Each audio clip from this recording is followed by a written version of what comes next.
Hi, I'm Carter Phillips. I make movies, and I also like watching movies a lot too. So today I'm going to be talking to you about different movies I really enjoy, which I happen to own in my collection. And I think most of them I'm going to be showing you are lesser known. I mean, they might have a familiar if you're really familiar with the history of cinema, you might recognize some names attached to the film, like maybe some actors, a producer, a director. But I'm mainly talking about lesser known movies that mainly, I might throw in a couple well-known movies here and there, but it's mostly stuff that you probably haven't heard of, or that just doesn't get talked about much, because I want to be able to just share with you something a little bit more unique and tailor-made to my own personal taste. It's also just cool to talk about deep cuts. You feel very cultured when you when you bring out a deep cut and you're like, have you heard of this shit? Probably not. Or if you have, then it's like, oh, you know that? Oh my goodness, like what? So, yeah. I have a couple films peeking off the shelf, that I thought, oh, I might want to talk a little bit about that. I might also just take other random films off the shelf that I feel like talking about.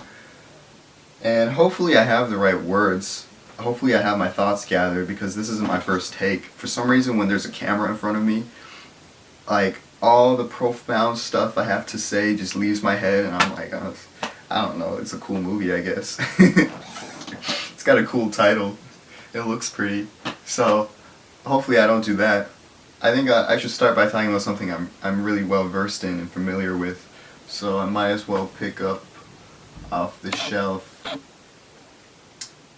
I'm thinking I'm going to talk about Picnic at Hanging Rock, because that's one of my favorite movies. And I can tell you what I learned about filmmaking. So this is Picnic at Hanging Rock. I have the Criterion Collection Blu-ray dual format edition, right? I think this has the DVD. Yeah, it does. This has the DVD in it too. It also has the book. So this is kind of more rare.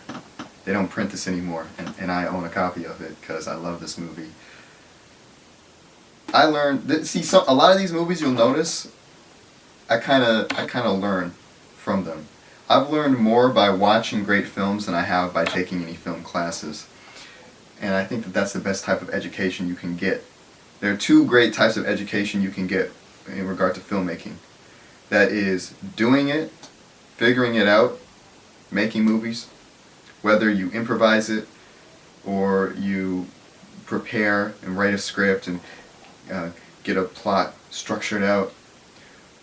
Or, yeah, like I said, you just improvise it and get some friends together and you just like, let's shoot something for fun. That's a great way to learn how to make films. Just doing it, trial and error. And also watching really great movies, as well as really mediocre and really bad movies. And watching them with an eye looking for, why does this resonate with me and why does this not resonate with me? You can actually probably learn more from watching bad films than watching good films. But for the purpose of this video, I'm going to spotlight some good films that I learned from. Because, it's kind of like, how can you study animals if you've never seen one? That's like kind of a dumb thing to say because it's so obvious.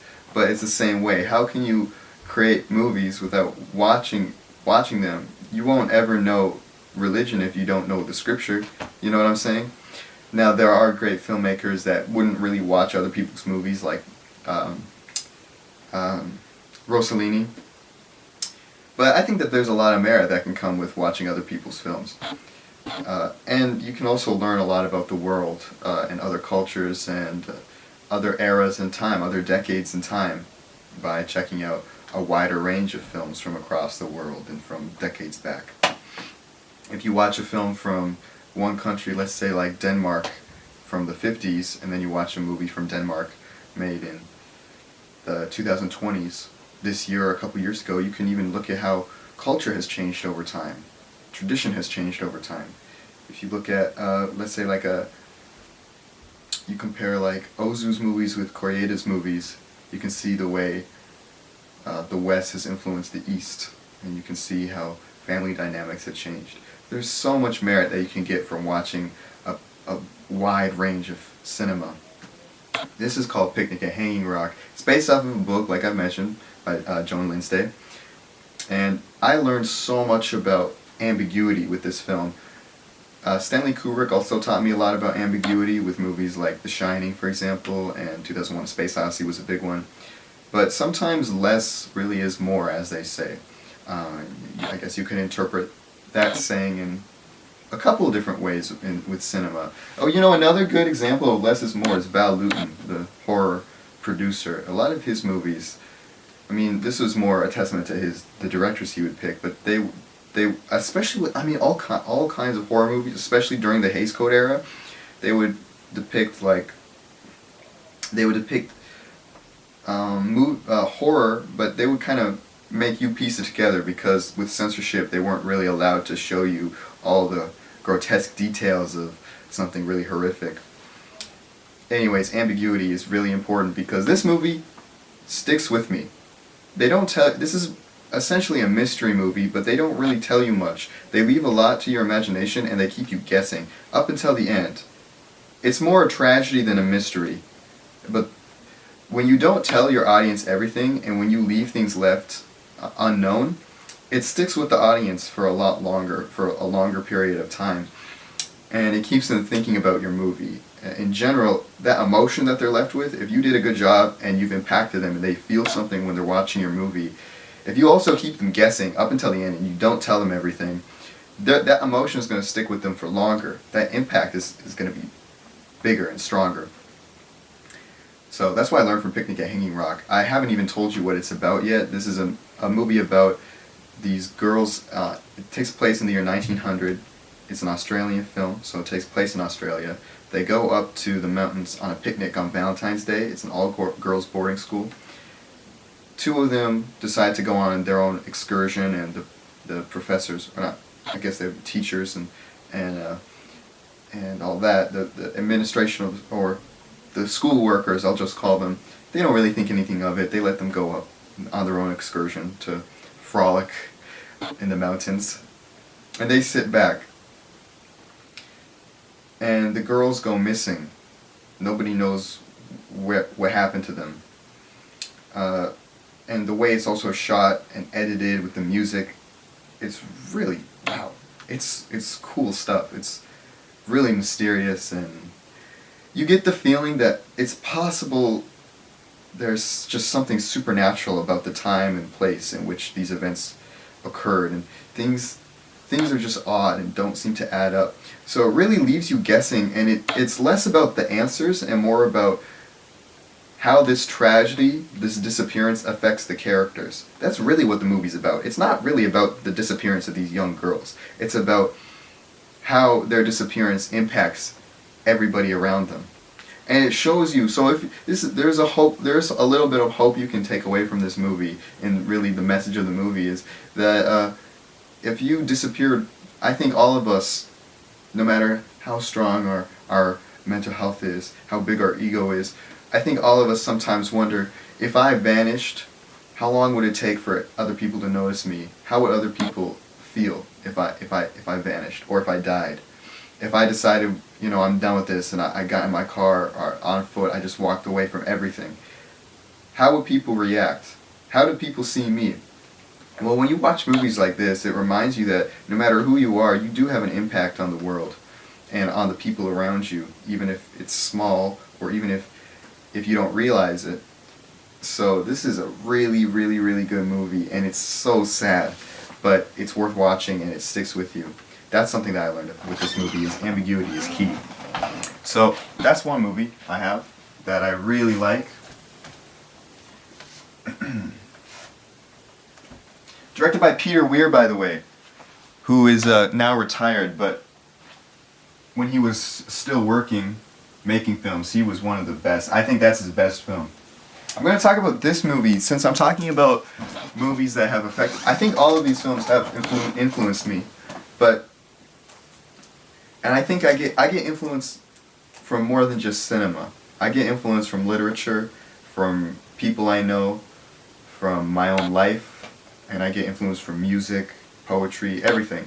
Everything influences me. But films, you can see the strongest influence. I think you can see the strongest influence on my style and my movies from other films. It's the easiest parallel.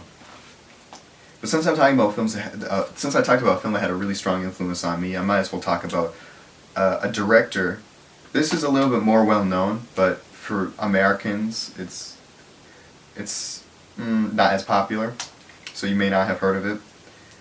But this director, Edward Yang, had a huge influence on my style. And the last short film that I released is called Pieces of a Dream. And with that short film, I wanted to do something kind of like Edward Yang. And also kind of like Eric Romer. I have the Eric Romer Six Mortal Tales on my shelf. You know, I might as well show it off.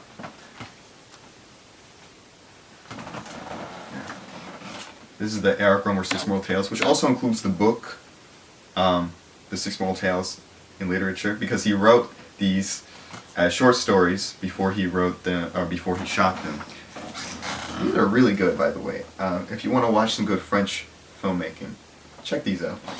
Eric Romer, he was a great filmmaker, and in some ways similar to Edward Yang, although he wasn't really, as far as I'm aware, wasn't a major influence to him. Edward Yang, I don't think I'm getting him mixed up with Taisho Shen.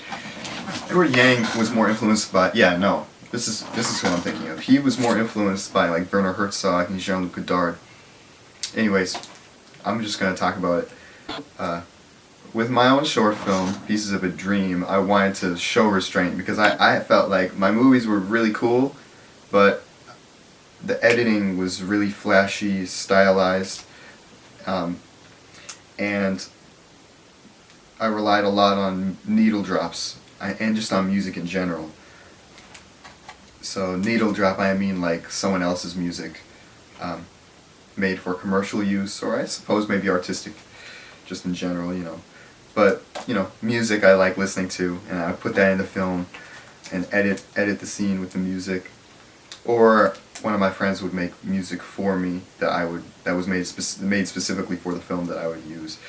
The point is, I felt like, you know, I think my movies are getting too reliant on music and dialogue, and although I like that stuff that I'm doing, maybe I should challenge myself and show restraint and tell a story with no dialogue, which is important. I love silent movies, and silent movies were generally more visual than most movies that came afterwards because they didn't have any audio. So the point of films is that you see it. It's that there's movement and you see it. The point is not that you hear it.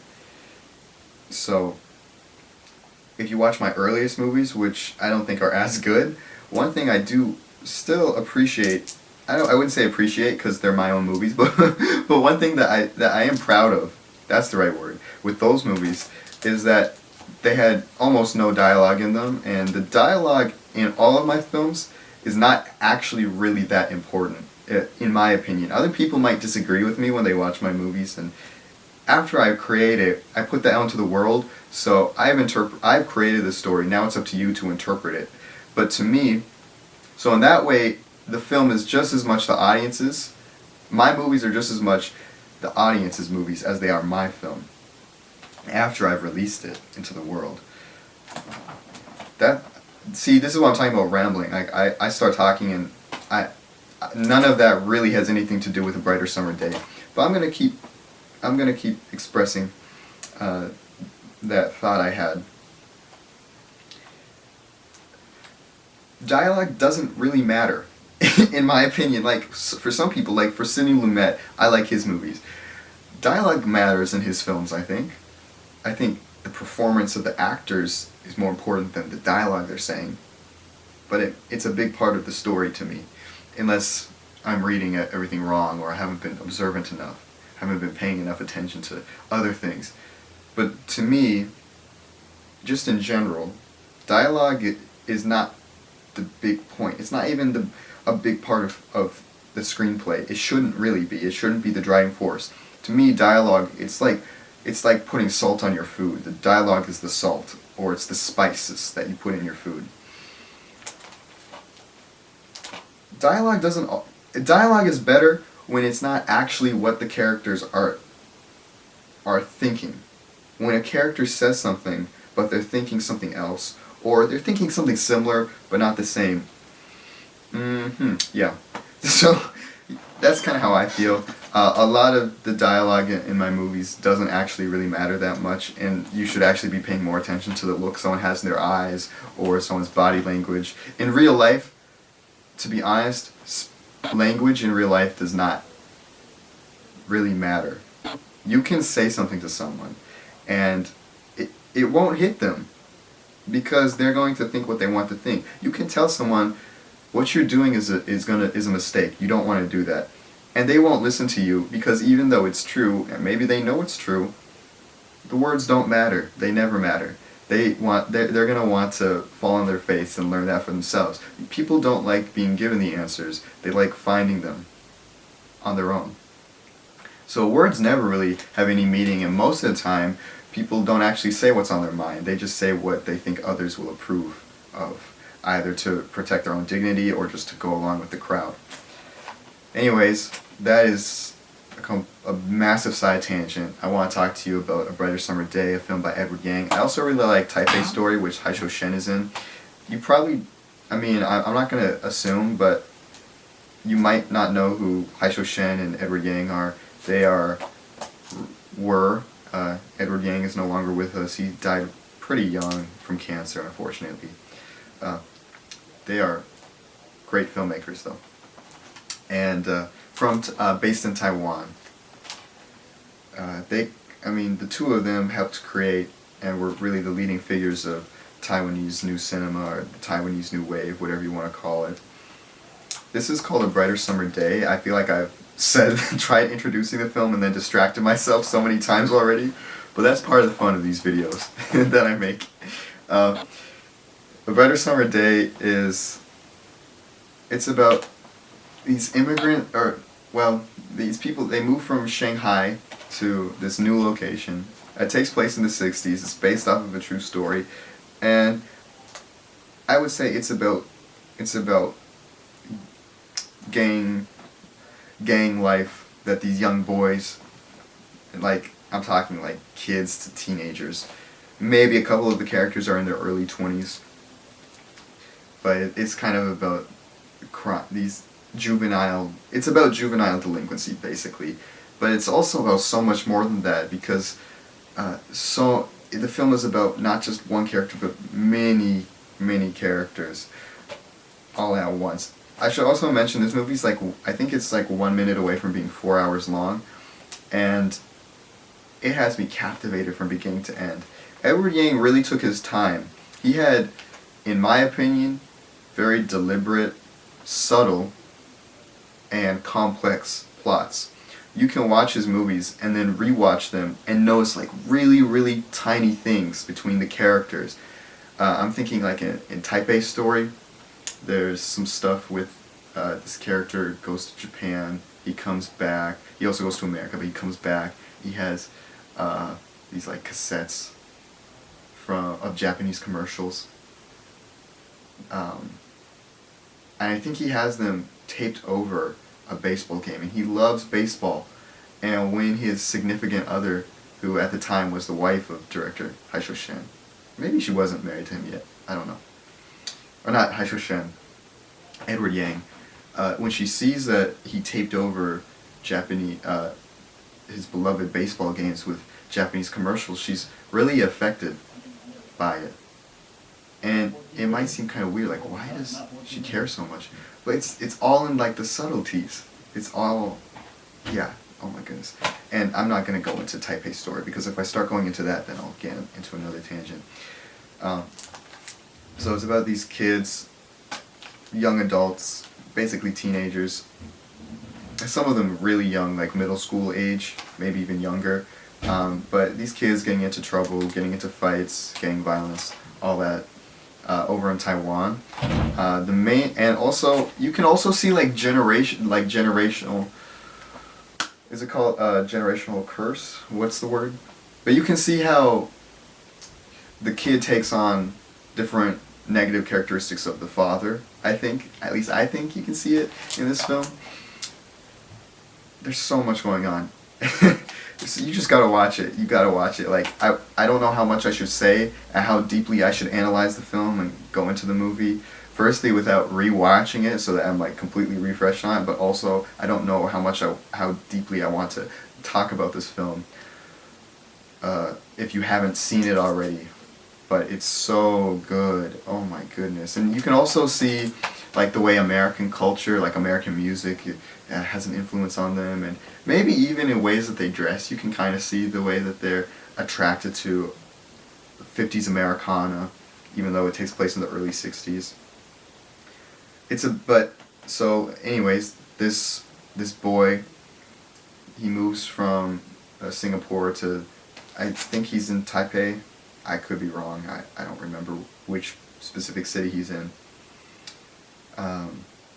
But he moves there, and there's this girl he meets that he clearly is infatuated with, but she's someone else's girl. There's this gang leader who's in hiding. She's his girl, so it's kind of dangerous. He really shouldn't be rocking with her.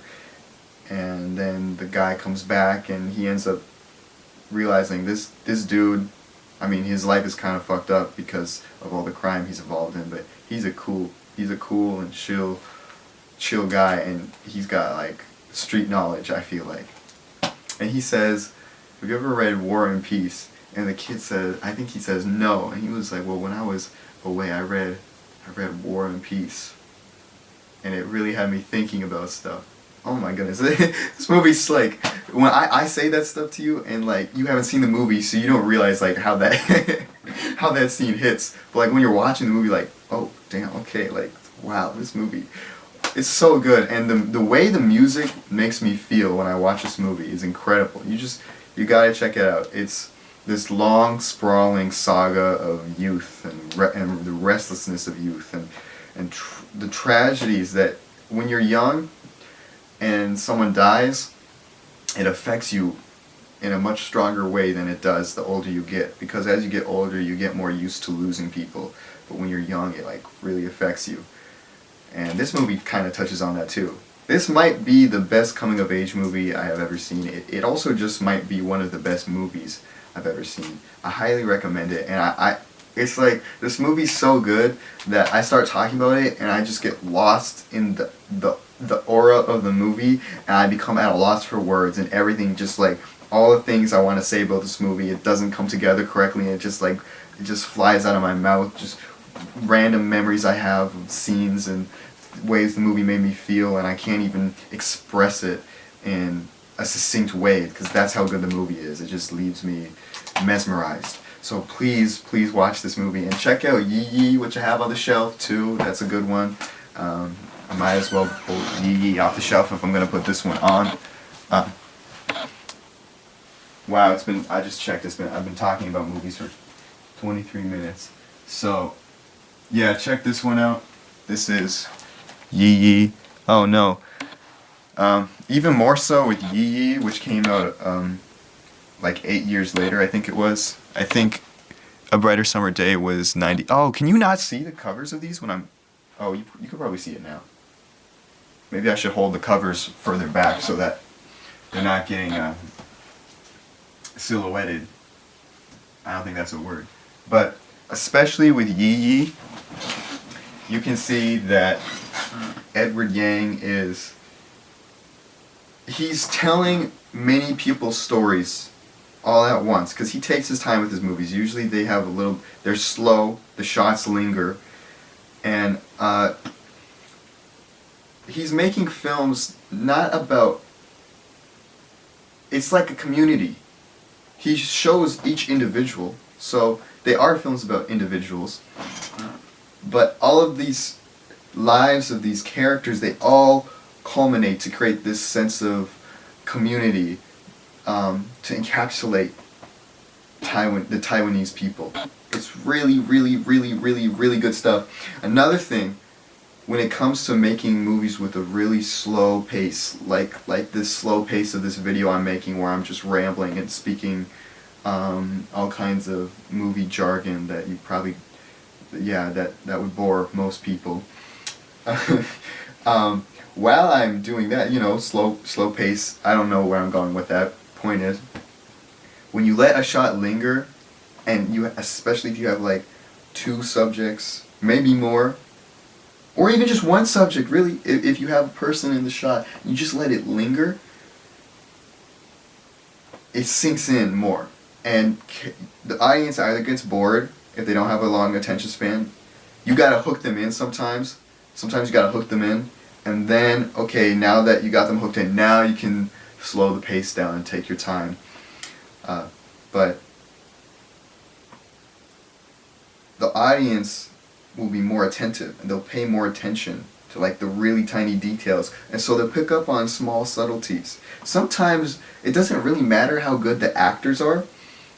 I mean, well, it does matter, but sometimes the human in that actor will come out over the character that they're playing, and you get their real self, especially if they're unsure of themselves as an actor. As long as they're not wooden, their own self will come out. I guess that is acting. Acting is, it's your own self, but with a little bit of flavor added to it, with a little bit of lies.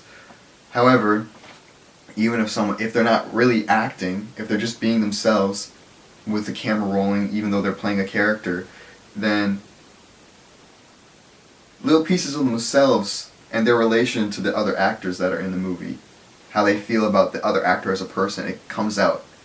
And it's really especially with non-professionals, because professional actors, they're locked in. They have all these, they know what they're doing, but in some way, and I love professional acting too, but sometimes like non-professionals can actually give you more if you know how to talk to them, if you know how to get it out of them, they can have more. All it takes is like just their eyes sometimes. They're reminded of their own experiences, and like you can just see it in their eyes. You can like their uncertainty, their lack of confidence in themselves sometimes, like of their own acting abilities, sometimes heightens their performance of that character if it fits for the character. Anyways, audience, when you slow everything down and you let the shots linger, the audience is forced to pay more attention to the small subtleties. And it also just feels more like real life. And you can sometimes get lost in the shot, lost in the film, and just be completely enveloped in the film. So, yes, that's what I have to say. Another thing is, I learned from David Lean. I'm not going to pull a David Lean film off the shelf, because I'm going to try to make this brief, but I learned from David Lean, like with Bridge on the River Kwai, just the way he would compose his shots, also in Lawrence of Arabia. But the way he would compose his shots, you would have something a lot of his best shots had something in the foreground. Maybe it would just be like equipment or just like rubble or something in the foreground. It's a little bit blurry, but it's there. Then you would have maybe the central thing in the midground, like the character, and then in the background you would have this beautiful vista. So if you let a shot like that linger, and you don't even have any movement, but you can have movement in there too. The thing in the foreground just looks more appealing, it makes the shot more interesting. The thing in the midground, that's what you're focused on, and then the thing in the background, there's more to unpack with that image, so you are able to let that shot linger for a longer period of time without really any movement, or with minimal movement, and it's still going to keep the audience's attention because there's just more to focus on. There's more to unpack with that image. Your eyes are going in different directions, so sometimes it's better really to let a shot like that linger. And that's how you set up a really nice looking shot. That's one way that you can set up a good looking shot without much movement. But then it can be fun because then you can add movement. You can make the camera pan. And there's like maybe books in the front of the camera, or what I did with They Came From the Attic, I had Blu-rays, many of which are actually on this shelf. I think most of them are back there in this area. And I have some overflow right there. Yeah, this is, see, I had to make this video look nice, so I put this lamp right here, but it kind of gets in my way. I mean, I'm used to it now, but anyways. Okay, I'll just put the camera like that. I had ended up talking for so long that I ran out of storage space on my SD card. Which I was wondering when this day would come because I've been using the same SD card for 2 years now. So it was inevitable. Actually, technically 3. Well, like 2 years and a couple days. Oh no, maybe actually yeah, about 2 years exactly because I got at the end of 2022. 2022. I just said the same thing in a different way. So I'm gonna try to wrap this up because it's already been about a half hour of footage. So I'll try to wrap it up because I think I could go on for like 2 hours just talking about movies because I have so many that are still like peeking out the shelf that I haven't even taken off to even talk about. But I want to give each film its proper time, and to be honest, some of these movies that are on the shelf, it's like I don't even know if I have my thoughts fully gathered on them. I might need to rewatch them. And maybe when I rewatch them I'll have a different perspective this time around because I'm a little bit older, I've lived a little bit more life. But I'll pull a couple more off the shelf, and I think I talked about some Taiwanese stuff. I talked about some... Did I talk about some French stuff? Oh, briefly I talked about Eric Rohmer. I briefly talked about David Lean, that's English. So, like, as in from England. Not like English speaking, but I guess that too. And I talked about Australian stuff. So I'm gonna try to keep the versatility going, and I'm gonna just try to pull more things I haven't really talked about. So I'm not gonna try to pull another Taiwanese film off. Although I do really like this movie from Taiwan, and Execution in Autumn. This is just really good. I had no reason to do that. I just want you to watch this movie. It's really good. Very wise movie. What's also funny, well, not to me. Did I press record? Yeah, I did. Okay. What's also funny is that while I had ran out of storage space on my SD card, I was still talking. So I was talking for a while without even realizing that I was talking to literally nothing because I wasn't being recorded. So I actually talked about there were a couple movies I pulled off the shelf and just started talking about that no one's going to know anything about now. Okay, I think I can talk about, I'll talk about something American. This is a movie I hadn't even heard about until it got announced to be released by the Criterion Collection from 1998, Dry Longzo. And I was in, where was I? Was I in Minneapolis or was I in Omaha? I think I was in Minneapolis. And there was a bookshop, and I actually found the book Dry Longzo, which this title is taken from, which is kind of an important book for African American history. Kind of an important book. I think it is. But I'm also not African American, so what does my opinion on that even amount to? Really nothing, actually. But I did find that book. I didn't buy it because I'm broke, and in general I don't think I would have bought anything from that particular bookstore. But just because, you know, you gotta focus on what you're spending. You could buy a book, you could buy food, you could buy a movie, or you could save your money. You know what I'm saying? As you can see, I haven't been doing a lot of saving lately. But that's okay. I actually have been I've been making an effort to save this month. And I do have some money in savings, so don't worry, I'm okay. This has nothing, I'm just rambling. But Dry Longzo is a really good movie, so I discovered this when the Criterion Collection announced it. This is a piece of independent American cinema, and it's also directed by a woman, which is kind of cool. It's always nice to see that the director was a woman, especially when it's a really good film, because we don't really have enough female directors out there. I don't really like to use that term, female directors. It sounds weird, but whatever. There aren't really a whole lot of lady filmmakers out there. See, that sounds cooler. I think there are, but yeah, there are a lot, but not as many as men. it seems, and if there are as many as men, not as many working in the industry as men, and not as many getting as much recognition as a lot of their male colleagues. But this is such a cool movie. It's not perfect. There are times when I think that the acting could be a little bit better. However, look at my movies, especially the early ones. There's certainly instances in which my movies could have better acting. My films are very imperfect. Even my last one that I made, it's got some audio problems. And probably some continuity issues. But sometimes, even if a film isn't perfect, there's still like so much there that you can watch and be captivated by and be influenced by, and that you can also learn from. And in general, this is just quite an entertaining film, and I really like the premise. This is about a woman who is living, how would I put it? She's living in an area of lower income, where there's mainly it's a mainly African American population, and because of the unrest going on. No, I wouldn't say that. There's violence going on towards young black men in this movie.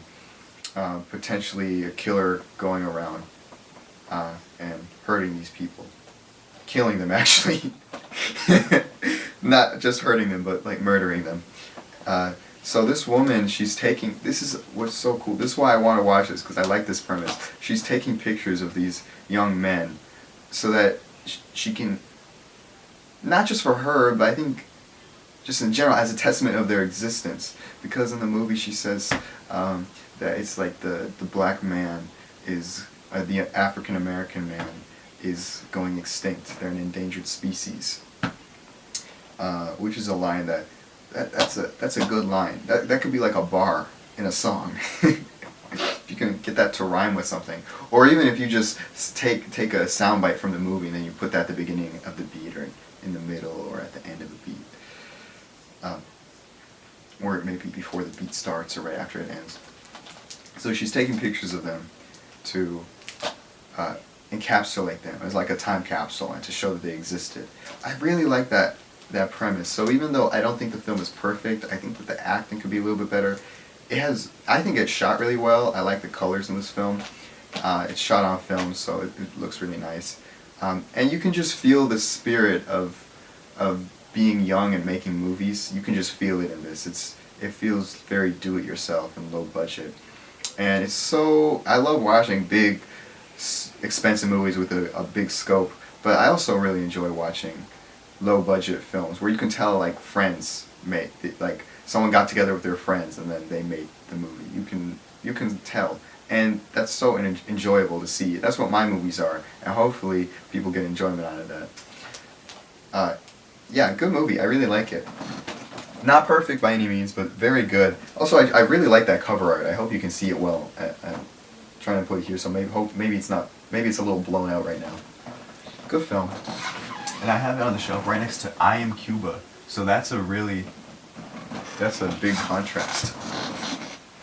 I'll try to talk about Once a Moth or Manila and the Claws of Light, because both are really good. But I want to talk about Filipino cinema. And I have actually, I don't know when they're going to come in the mail. It might be a couple of weeks, but I have 2 more Filipino movies coming in the mail that I'm really excited to have enter my collection. I'll talk about Once a Moth. I think this has there's some interesting stuff I could talk about, and it's also not as well known as Manila and the Claws of Light. But I would say, okay, well, maybe I'll just pull both of them off the shelf, because why not? Oh man, it's such a cool cover design. So this is probably my favorite Filipino movie. It's not the first one I watched, but it's one of the most well-known, at least of the 70s. I would say this is probably the most well-known Filipino movie to come out of the 70s. It's really good, so good. And then this is Once a Moth. This is another film directed by a woman. Really cool stuff. This is more about Filipino-American relations. So you can see there's a lot of, how would you call it? Looking at the way you get to kind of see with this movie how the Filipinos kind of felt about the American military being around, and you can also see a more genuine portrayal of how they were treated by the American military. Maybe America had good intentions, but the individuals in the military got away with some stuff that they really shouldn't have done. Just in general, this is a really well-made movie, Once a Moth, and when you watch the film, if you choose to watch it, you'll kind of get a better idea of why. Yeah, I'm not gonna spoil it because I know most people haven't seen this movie, but it's so good. It's so good. I love a good Filipino movie, especially of like this era from like the 70s, because they feel so genuine. When I watch, like, sometimes it's like, especially with like Lina Brocka's more artful films, because he was always going back and forth between making a really artful film and the types of movies that the producers wanted him to make. So he would make films about social change, and then he would go back to like doing a melodrama, which I don't know if he disliked doing melodramas, but I mean it was clear which ones had the staying power, which ones were better. I think it was these movies that had more of a, that were more about social. I don't like using the term social justice because the internet has kind of ruined that term, but that had more, that they were more focused on social stuff, social concerns. Both films are really. This one is just incredible, and yeah, man. So sometimes like I would say if you ever like start thinking like, why am I making movies, or how do I like, I'm making movies and I'm not satisfied with them, just check out some of these classic Filipino movies from like the 70s, because it'll remind you, oh yeah, that's why I'm making movies. At least it reminds me. I'd be watching these movies and I'm not even having any crisis or dilemma, but then I watch these movies or rewatch them, and I'm like, yeah, that's why I'm making this stuff, because wow, movies can be so great. And these movies were showing you, I mean, it was kind of like showing you, it was giving us, I like movies that have a spotlight on the poor, on people impoverished, that aren't treated super well by their country. You get a lot of that in Brazilian films, well, in good Brazilian films. Yeah, I like that. But it's got to be done in a way that's not exploitative, and you don't feel gross, and it also, it has to come from the heart. So like very neoreal, like kind of like what you started seeing with like Italian neorealism, when, I don't know how much you know about your history, but everywhere around the world, anyone involved in war, they were making propaganda. Even Casablanca, which I have on the show. That Casablanca is a piece of propaganda. All films were. In the U.S., they would ask their directors, how is this, or their writers, I think both, how is this film going to make America win the war? They would do that. And you can definitely see it with the German film industry. There were two types of movies that were coming out. There was the propaganda stuff, and then there was like the really fluffy stuff that was being made. It was made to distract. I mean, classic Hollywood is a great example of this in general. Melodramatic movies, very, even just the way they're photographed, it's almost like they're photographed like a dream, washed out, really beautiful looking. And I love classic Hollywood. Look at new Hollywood movies from Hollywood coming out today, like the big blockbusters. You gotta really be thinking about like what stories are being told, whose perspectives is all of this from. Sometimes it feels like new movies from Hollywood nowadays they have their place, but sometimes it feels like so bland, uninspired, and it's like cinema is this great gift of expression and entertainment, and that's how you're choosing to use cinema, Hollywood. You know, there are great movies coming out of Hollywood now. Don't get me wrong, but like the ones that are making money, it just feels like. I mean, there's so much you could be exploring. There's so much you could be experimenting with, and you choose to do the most bland, boring, uninteresting, uninspired movie, and that's what people are going out to see. Come on, people. But anyways, I mean, it didn't. You could trace it back further, but I would say like it really started with Italian neorealism during the war. You would get like Pasolini, or not Pasolini, Rossellini making neorealist films. You got like Umberto D a little bit later on, which is a good movie. Movies that were showing you. They weren't made to distract you. In fact, I have Oh, should I talk about the Kaiser of California? The Kaiser of California. That's embarrassing. I don't know how to pronounce that, and I'm half German. But this is a film made by the Third Reich. You might be wondering, why do you own that? Because this is a piece of history. You would think that a film. This is a very interesting movie. It's a Nazi movie, which is also a Western, and like in California, it takes place in America.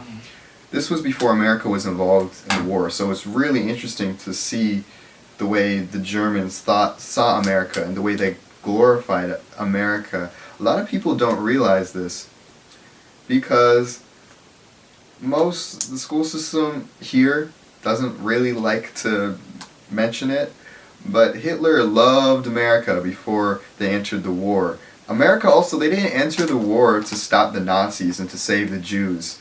Yeah, America was a safe place for the Jewish at the time, but they didn't enter the war for that. They entered the war because the Japanese pissed them off with Pearl Harbor. Most Americans at the time would rather have been like Sweden, isolationists. Well, it's not our problem what's going on over in Europe. That's not our problem. We're all the way over here. But then things changed after the Japanese got involved.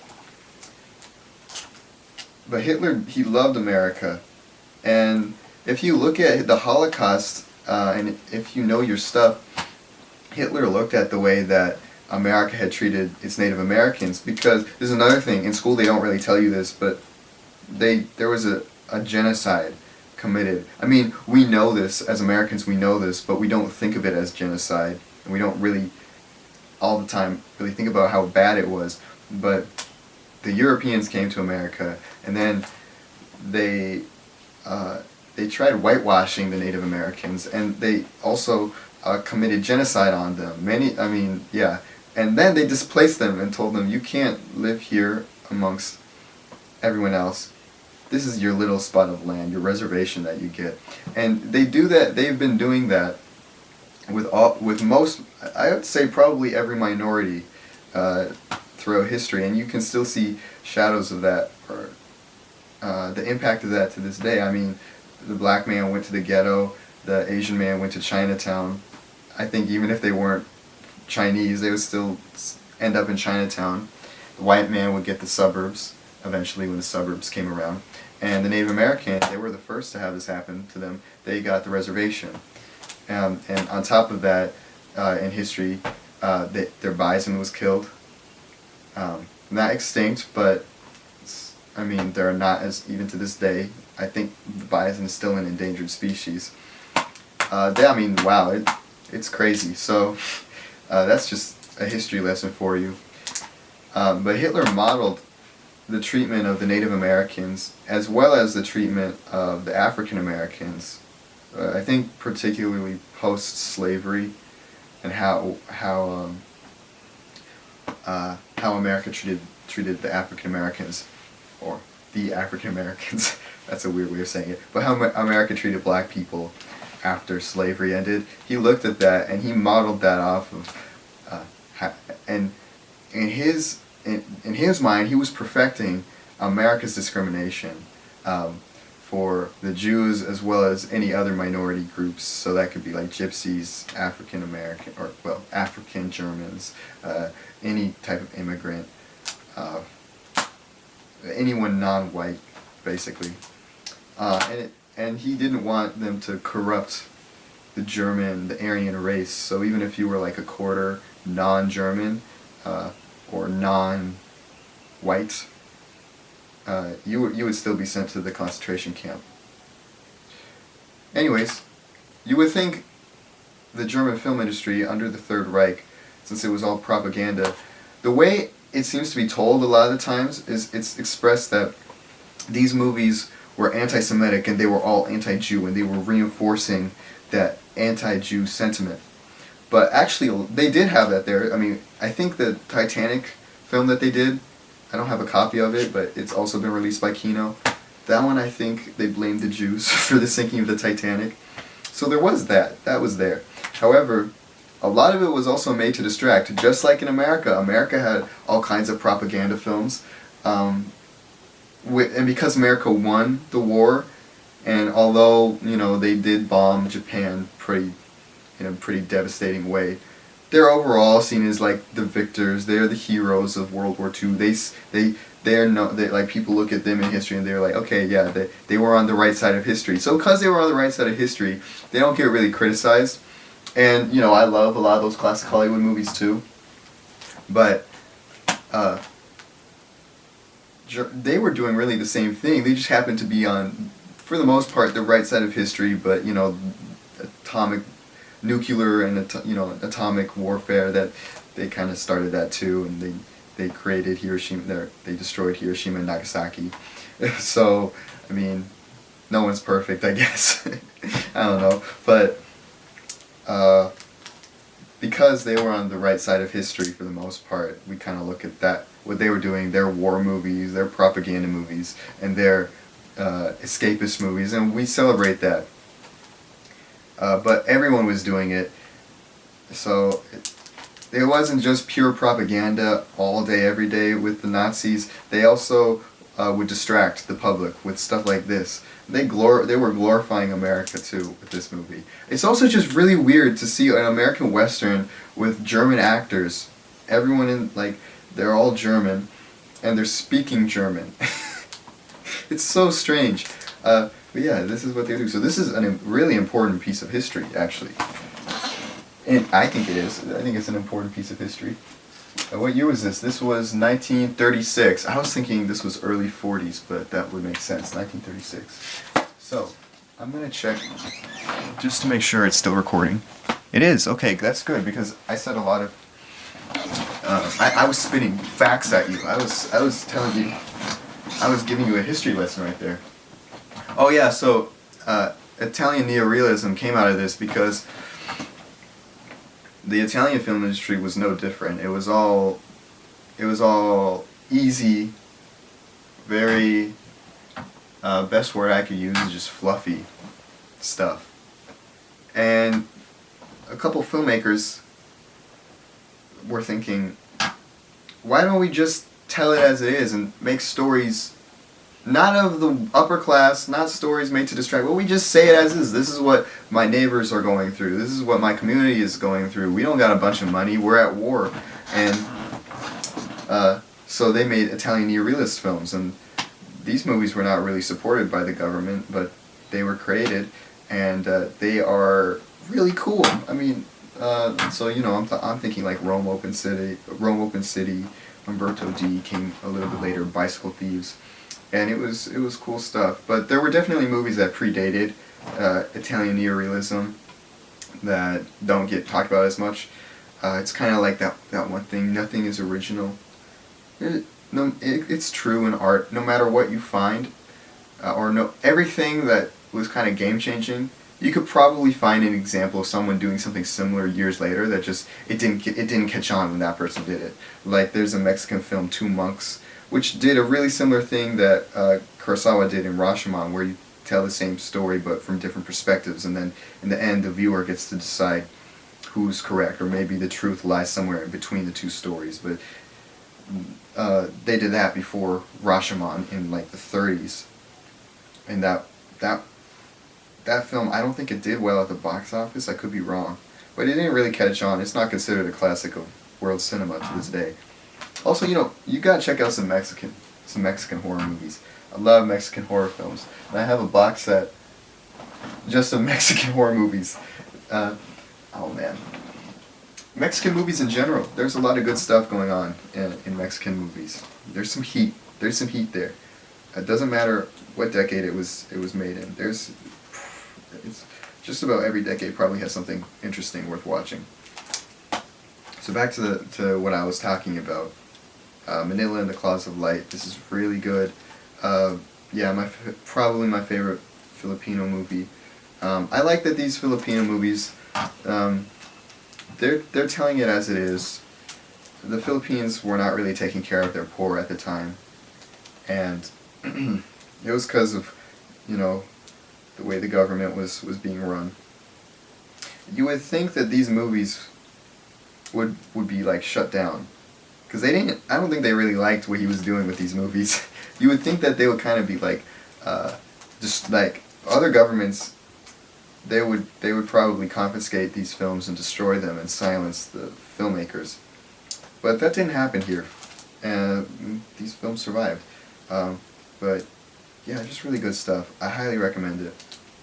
I don't know that my thoughts are fully gathered right now to really talk about Lena Braca and to talk about Once a Moth. This is really cool. Showing you the American, relations with America. It's not just between the American military. It's also with characters wanting a better life, hoping that they can get their, what's it called, green card? Is that what? Yeah. So that they can go to America and live a better life. And do you want to leave your country and your culture to go to America? Is it worth leaving everybody, like your family behind, everybody behind, to do that? And would the Americans even want you? Would you really be treated with respect there? Because look at the way the Americans here are treating us. So it's got some food for thought there, and it's got a really powerful ending. Yeah, really cool movie. So I like both of these. I could probably talk more in depth about them if I have my thoughts gathered, and if I rewatch them again, then I could it would be fresh in my mind, and I would have more to say about them. But I just like them a lot. So yeah, some Filipino stuff. Okay, I think I'll talk about maybe one or two more movies that I like a lot, and then I doubt anyone is still watching this video because it's been a minute. Yeah, I've been recording this for a while. Oh, I'm at 28 minutes again. Wow. So this is going to be almost an hour. What else should I... Oh, okay. I'll end it with some Indian stuff. Or with one Indian film. Well, I might as well talk about Satyajit Ray. This is a Cloud Cap Star. This is another film I discovered, from the Criterion Collection. I thought it looked interesting. The cover looks cool. So I thought, I'll check this out. This movie, you gotta check this movie out. If you are, like me, a filmmaker, an amateur filmmaker, or if somehow you're in the industry and you're watching this, which I doubt anyone in the film industry is checking this video out, but this movie from 1960, an Indian film, or maybe it's from...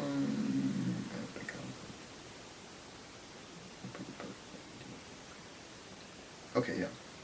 So, I couldn't remember if this was from Bangladesh or India, but that area of the world. This is a melodrama. It's not. I mean, it's not really like Douglas Sirk type melodrama. It's a different kind of melodrama. It's got everything feels very heightened, and it's a psychological film. There's a lot going on with okay, so I'm tripping over my words now. How should I talk about it? This movie kind of blew my mind. This is worth watching for checking out how do I make the movie. Okay. Once again, I think the camera fell asleep. So, and I don't think I have much storage space left on this SD card, so I'm going to try, this is going to be the last film I talk about, because it's already about an hour long. No one's going to watch this whole thing. This is what happens like when you get me talking about movies. Once I get in the zone, I'm talking about movies left and right, and you know how it is. Like I just go on and on. I could talk about movies for days. So, this movie, this is worth watching to understand how you can make a film keep the audience's attention, in my opinion. When I watched this film, it was daytime, maybe evening, but the sun was out when I watched it. And in the 2 hours and 7 minutes that this film took me to watch, the sun had set. And I didn't even really realize that the room had gotten dark and the sun outside had set. I didn't even realize it was nighttime until the movie was over. That's how enthralled I was with this movie. Part of it is the location, and the way they photographed it, the big trees, the black and white cinematography, the trains in the distance, the scenery. It's beautiful. But a lot of it is also, it's the way it's shot, the way the camera moves, the way the camera sits still, the editing, the music interplays. The brother in this film, he can sing, and he wants to be a singer, and like his voice is so beautiful when he's singing. It's really hypnotizing and captivating stuff. So a lot of movies, especially like if you're looking at like the 70s when they were really pushing the envelope and censorship was starting to kind of fade away, the Hays Code was starting to lose its appeal, or was starting to lose its power, and the rating system came in. I'm just thinking of American cinema right now. A lot of times filmmakers would use action and different forms of vices. Action, drugs, profanity, sex and nudity, all of this stuff to kind of keep the audiences. That was a way that the audience would keep the audience's attention, to entertain. But this film has really no vices like that going on. It's all of the characters, I think a lot of them have vices, but you can almost see each person has their own dignity. So even though maybe, oh, he shouldn't treat her that way, or she shouldn't treat him that way, or she shouldn't treat herself that way, they all seem to have their own sense of like a moral code. So you can kind of see why they are doing that, even if turning their back on this person or taking advantage of this person may be wrong. You can see why they're doing it, and it doesn't feel so cut and dry like a lot of other so-called melodramas. Another thing, this film is a good lesson, because I don't want to ramble too much about this film, because I've already been talking. I mean, if I allow myself, I can talk for as long as the runtime of this movie. But this movie, it's a good lesson, because just by watching this movie outside of a filmmaking standpoint, you can give someone and other people so much of yourself. You can give them so much of yourself, but eventually it will destroy you if you give too much of yourself to anybody or anything. You have to look after yourself and take care of yourself a little bit too. And especially if people aren't giving back what you give to them, if it's not equal, if they aren't giving back to you what you give to them, it's going to destroy you. Very important. This movie has a lot of really interesting stuff, just food for thought going on with family dynamics, family relations, and also a bit there with romantic relations. It's really worth watching. I highly recommend it, and I think more people should check out Indian cinema of this nature. A lot of people check out like the big blockbuster stuff like RRR, for example, and I'm not dissing any of that. However, I do really like A Cloud Cap Star, and I really like Satyajit Ray. I was going to talk about Devi, which is one of his lesser-known movies, which is also really good. I have The Music Room on the shelf, and I also have... Yeah, I'll pull it off the shelf just real quick. Yeah. I mean, I might as well. So I've also got... Where did I put... Oh, this comes right here. So I don't have the 4K. I got this long before the 4K was even announced. This is Peter Panchali, Aparajito, and Apusansar. My English or American accent, really, I'm sorry about that, just in general. But this is the Apu trilogy. Really cool stuff. This stuff also blew my mind. Like, I would actually say, so first it was Hitchcock. Then Hitchcock, he like laid, and I have the Hitchcock box set right there, as well as many other miscellaneous Hitchcock films just sprinkled around my collection. But Hitchcock, to me, that like laid the groundwork. That was the foundation. I learned so much from Hitchcock, because he was the first true auteur that I really got into. And then after Hitchcock, it's like you have to build up from the ground. After Hitchcock, it was Kurosawa, Akira Kurosawa, and Satyajit Ray. Those two in particular.